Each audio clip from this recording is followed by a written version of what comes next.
All right. So welcome to Contract Wednesday. Today we are covering Form 22B, which is the contingency that you use when you are making your offer and your closing contingent upon the sale of another residence, like your current residence. So most commonly, this is when a buyer falls in love with a house and they need to sell their house to get the equity out. So we oftentimes will see this come into play with the Sell for Free program. Um, it is an incredible weakness in an offer. I'll just be blunt, because if I'm a seller, if I accept an offer that's contingent upon the sale of someone else's residence, whatever apprehension I have about my own house and my ability to get it sold, I've just abdicated it to someone else about a house that I've never even really looked at, let alone lived in and understood. So you want to use these anytime your client indicates that you need to, but you also want to try and find ways to avoid using it if you can, because it's a weakness in an offer. So we actually have a live fire candidate with us in this recording because Dawn is faced with a client who needs to use it. So we're going to cover this in great detail, but Dawn, like I said earlier, anytime we get to a question that I don't give you enough detail, chime in and we'll dig in a little deeper. Okay. Okay, perfect. Thank you. Yeah, you bet. So the opening paragraph is always going to be the same. If you're using Transaction Desk, it'll auto-populate the purchase and sale date, the buyer and seller names, and the address. Make sure they match if you don't use Transaction Desk. But if you do use Transaction Desk, they will always match. So paragraph 1, contingent on sale of buyer's property. This agreement is contingent on buyers selling buyer's property at 1234 Main Street or whatever. So this first address is the buyer's home that they currently own and need to sell. So in the city of who knows, in the state of Wa, right? And they are indicating a length of time. So you can put a date in this field or you can put a number of days, but basically what you're indicating with this paragraph is, hey, we are going to get our current home sold and closed within a certain time frame. So you want to make it a long enough time frame that you think it's realistic to be successful, but you also want to make it as short as reasonable, because this is going to be something, if the seller considers your offer, this date is going to be very important to them, because they may counter it and shorten it if you're too aggressive. So you want to be careful about putting like 90 days in here or something like that. The good news is we're in a very hot market, so as long as you price it right, you will be able to sell it pretty quickly. But that'll be something you'll want to be prepared to communicate and share with the seller. You know, hey, our list price is going to be X, and the comps indicate that that's going to be a great deal and it should sell quickly, and average homes in our neighborhood are selling this period of time, etc. Make sense? Yeah. All right. This paragraph goes on to say, buyers shall list buyer's property for sale on multiple listing service in the area serving the property with a licensed real estate firm within 5 days of mutual acceptance of this agreement. So if you present your offer today, it gets accepted tomorrow. You mentioned you were going to go live this weekend. That would comply, right? 5 days excludes weekends for measurement. So you would actually have until Monday or Tuesday to go live. But you don't want to waste time. If buyer fails to do so, this contingency shall be deemed waived and paragraph 6D shall apply. So let's look at paragraph 6D. If the sale of buyer's property fails to close through no fault of buyer after expiration of the contingency period, buyer shall have the option of waiving the contingency and proceeding with the agreement. By waiving this contingency, buyer also waives all other conditions in this agreement, including financing or any other contingency. If buyer waives this contingency, whether after failure of buyer's property to close or otherwise, the sale of the property shall close 30 days after buyer's waiver. So let's go back to paragraph 1 and make sure we understand that. If we put in here 45 days and then wait the full like till day 6, let's say, to put it on the market, then we've just waived everything, or at least we need to decide whether we're going to waive everything. It doesn't waive automatically, but it accelerates that paragraph 6D. So another thing to think about, Don, is if I only have 45 days, let's say, to sell it, I don't want to waste 2 or 3 days even getting it on the market, right? I want to get it on ASAP. So be very aware of the dates that you're agreeing to, because you got a big question mark, right? You don't know if that buyer is going to come along. You don't want to lose any time in an effort to find that buyer. Okay. All right. So I ended on paragraph 6D. All right. If buyer has not sold buyer's property or given notice waiving this contingency by the end of the contingency period, then this agreement shall terminate and the earnest money shall be refunded to the buyer. So if after 45 days, assuming I listed it within 5, if after 45 I still haven't closed, the deal terminates and I keep my earnest money. For purposes... No, it says that the earnest money shall be forfeited to the seller. This agreement shall terminate and the earnest money shall be refunded to the buyer. Where did you see... I'm sorry. I'm on the paragraph below. I'm on number 2. Okay. So the seller doesn't get the earnest money if we tried and we just couldn't sell it, then the deal dies and the seller has to go find another buyer, but I don't lose my earnest money. Okay. All right. For the purposes of this addendum, the terms sell, selling, and sold shall mean that the buyer has entered into a valid and enforceable agreement for the purchase and sale of the buyer's property. So earlier in the video, I actually said close. That's not true. You just have to have mutual. Does that make sense? So that would be from the date of mutual. Right. So if we got mutual tomorrow, then it starts tomorrow. Well, the day after tomorrow is day 1. Okay. Right? So all your computation of time stuff is the same, just like with any other deal. So the period begins the day after mutual. So are you comfortable with paragraph 1? Yes. All right. Paragraph 2, when seller's consent is required on sale of buyer's property, buyer must obtain seller's written consent before buyer accepts any offer for the sale of buyer's property that A, is contingent on the sale or closing of that second buyer's property, or has a closing date less than 30 or more than 45 days from the date of mutual acceptance of the offer on buyer's property.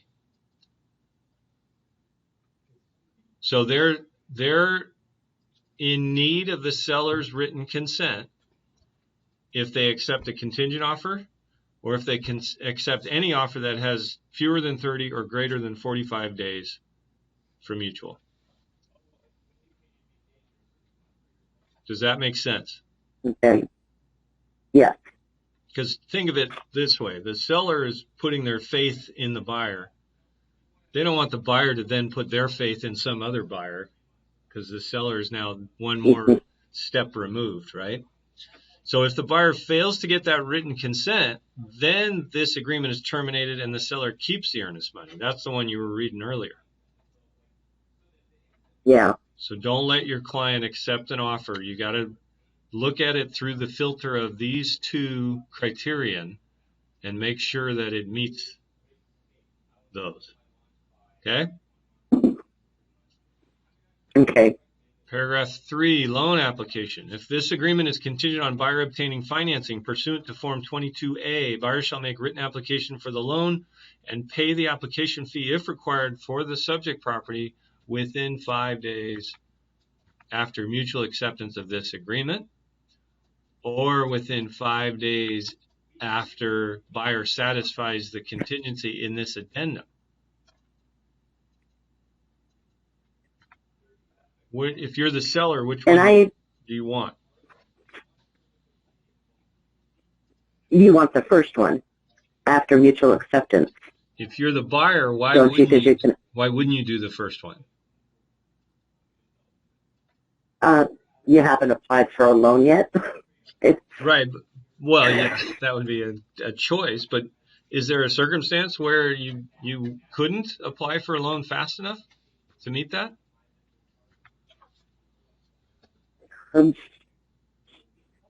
Your debt ratio, possibly? Yeah, but you could still apply. I mean, you're on the right track. The reason is the circumstance is some lenders won't make loan approvals subject to big significant things happening because it's too much of a speculative loan, right? Or loan approval. So they'll go, well, we're not going to underwrite it until you've at least got your current house under contract. Most lenders are smart enough to go, well, yeah, there's no risk, though, in writing an approval that says, if you sell your house, we would make this loan. So you just have to talk to your lender and decide, are we only able to check the second one, or can we check the first one? Because the reality is you as an agent representing a buyer, you want to check the first one. You want to make sure they qualify, right? Right. So does the seller. Right. All right. Goes on to read, if buyer is not required to apply for the loan until after satisfaction of this contingency, the timelines in Form 22A shall not begin until that time. This paragraph 3 supersedes the requirement for buyer's loan application in Form 22A. So if we check this thing, it operates much like 22SS in that it says, okay, well, until they satisfy the sale of their current residence, none of these time frames start ticking. All right? Paragraph 4, property remains on market. Seller may keep the property on the market in the contingent status until seller has received notice that buyer has satisfied or waived this contingency. If prior to that time seller accepts another offer, seller shall give notice to buyer and shall give buyer blank days, or by the expiration of the contingency in paragraph 1, whichever is earlier, which now will be known as the bump period, to waive or satisfy this contingency. So let's say we have it at 5 days. The seller leaves it on the market, but it's in a contingent status, which is cool because that means it's not going to show up on most websites. But it still could be found, and someone could say, oh, let's submit a backup offer. And the seller could sign that backup offer and then come to your buyer, Don, and give notice that they are now in the bump period, which is going to be predetermined, all right? So you at that point as a buyer would decide, okay, are we close enough that we're willing to waive, or should we not waive and just get out of this deal? This exact thing happened to my wife and I on our first house. We had Really? No, not our first house, on our current house. We were trying to sell our first house. We needed the equity to buy the current house, and it was a builder deal. We wrote a contingent offer. They accepted it, and then it didn't sell. And we got right up to the last day of where we would have to have waived or bailed. And you guys know me well enough to know that I would not have waived and put my earnest money at risk. And we got mutual acceptance at 8 p.m. on the last day of the contingency period. Wow. Yeah. Oh my God. No.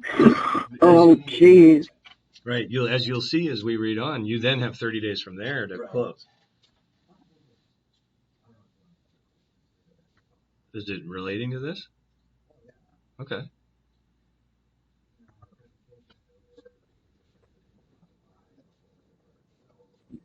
Right. Because if I'm a seller and I get 2 offers and yours is contingent, I'm not accepting it.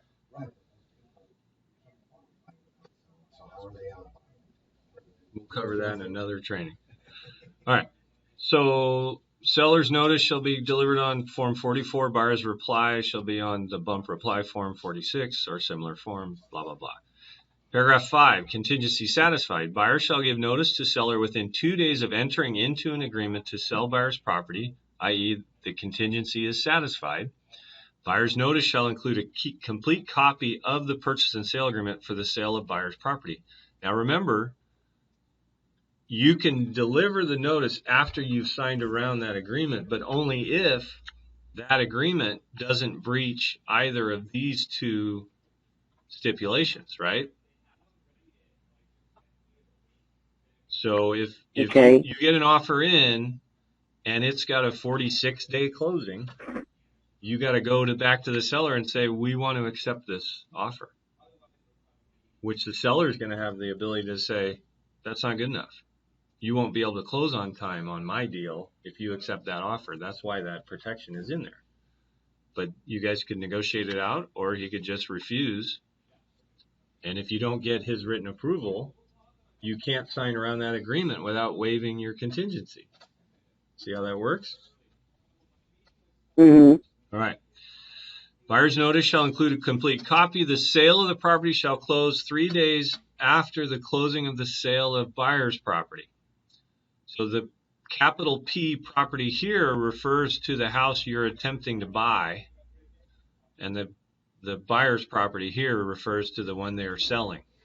Buyer's notice shall be on a contingency property notice form 90K or similar. Any questions on that? No.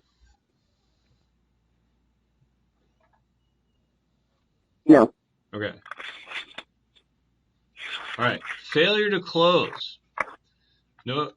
Paragraph 6A, notice to seller. Buyer shall give notice to seller within 2 days of learning that the sale of buyer's property has failed. So this presumes it went under contract, but then that buyer terminated, maybe couldn't get financed, whatever. If buyer does not give such timely notice, then buyer shall be in default. Such notice must be given regardless of whether buyer chooses to proceed with this agreement. Right? So you got to be very aware of your obligations to give notice when you're in this situation. Contingency survives. If the sale of buyer's property fails to close through no fault of buyer before expiration of the contingency period in paragraph 1, then this contingency shall be reinstated until the contingency period has expired. So you can lose a buyer on day 25 and still have 20 days left in your 45 days. Paragraph 6C, agreement terminates. If the sale of buyer's property fails to close through no fault of the buyer after expiration of the contingency period, then this agreement shall terminate and the earnest money shall be refunded to buyer. So let's read that one again, because that's a good thing for your client. If the sale of the buyer's property fails to close through no fault of the buyer after expiration of the contingency period, then this agreement shall terminate and the earnest money shall be refunded to the buyer. So in other words, if their buyer backs out, then they will not, because they're not at fault. Right. If the contingency is not yet passed, then it's still in force. If it has passed and they're not at fault, then they would just get out of the deal. All right. Okay. Paragraph 6D, waiver by the buyer. This is the one that we read a second ago. If the sale of the buyer's property fails to close through no fault of buyer after expiration of the contingency period, buyer shall have the option of waiving the contingency and proceeding with the agreement. So this paragraph D sort of expands on paragraph C. They could just allow it to automatically terminate. The buyer has the choice, if it failed to close through no fault after expiration, they would have the option of waiving the contingency and proceeding. And then it goes on, as we read earlier, to say if they waive and proceed, they also are waiving all other contingencies. So that's a pretty big roll of the dice, but that could happen when a rich relative comes in and says, well, I don't want to see you lose the house. I'll front you the money, or you get a bridge loan, or you do something, some way of closing while you're still working to sell the first house. Okay? Okay. That's the bump period we just covered. Yep. So they can't terminate, but they give the buyer notice of bump. Okay.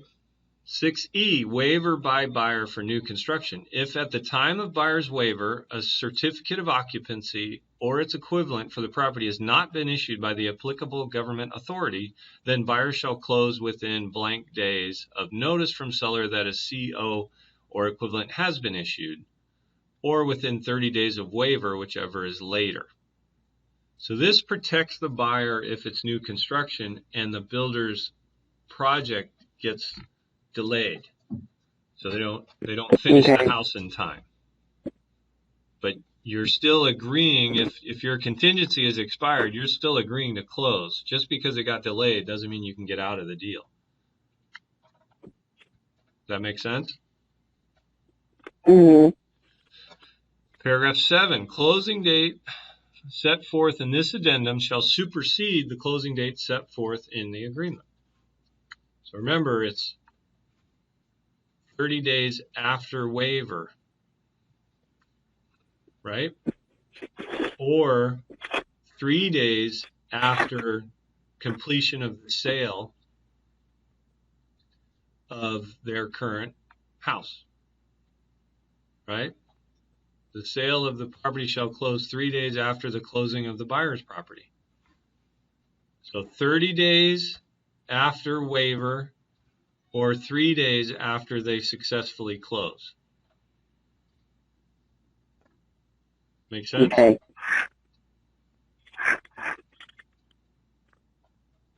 So what would you use paragraph 8 for? I'm sorry, what was that? What are these paragraphs? And this is open to everybody, but paragraph 8 is a big blank paragraph. What might you use that for? Something else? Oh. You're right, though, right? You could have the buyer could have unusual circumstances relating to their current house. You could have a 1031 exchange. You could have,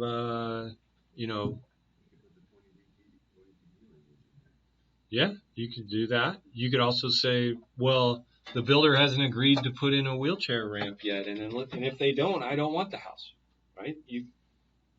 It's freedom to make stipulations that make your client happy, right?